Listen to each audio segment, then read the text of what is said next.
The library is open. Look ahead, touch the sky, hold it in your sleep, cry, be yourself, be free. Do you wanna be? I wanna be me.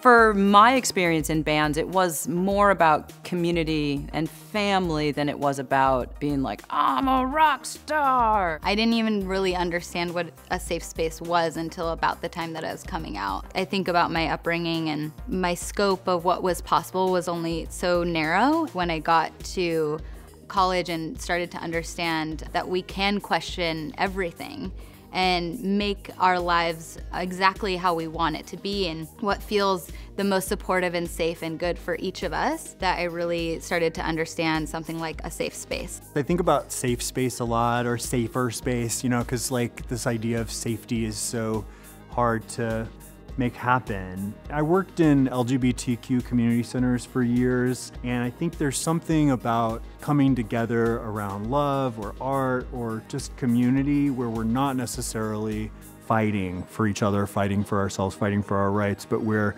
enjoying each other, enjoying our gayness, enjoying our community. That to me feels like medicine. I have a Haitian family and a Haitian heritage. Homosexuality is not really accepted. It's a very religious country, but my parents were absolutely amazing. They worked so hard to support my sister and I. They truly wanted to give us every single opportunity possible. I come from a great group of friends. We all hang out. We all see each other all the time. New York is a very diverse place, and I feel very lucky that I was able to grow up there. I don't think you find your chosen family. They find you. They come into your life. I love my drag mother, Kimber K. Shade. When I first started drag, I was in like a horrible time in my life. She made me feel so beautiful. It's nice to have a relationship with another Black drag queen. My family of origin is pretty fraught, and so friends have always been really important to me. I found chosen family through zines.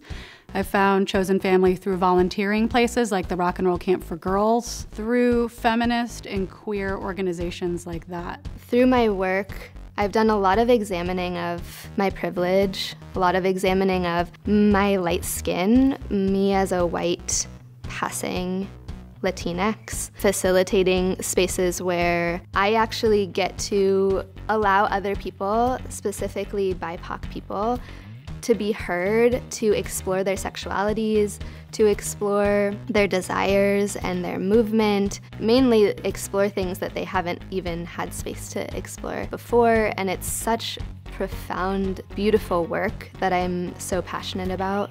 The word safe isn't something that really speaks too much to me, but I will say in terms of having spaces where I can be brave, where I can fail, where I can try, where I can be seen and loved and heard, not in spite of the many weaknesses that I have, but even because of them. That's why I built a family. It's by adopting 2 kids that needed a home. It's by giving birth to a kid of my own. Now it's by inviting a trans teenager who also needs a home into our house. Building that little empire of love on my own terms with my partner and co-creating it with the other members of my family. That's really the only place where I'm able to really be my bravest, boldest, most powerful self.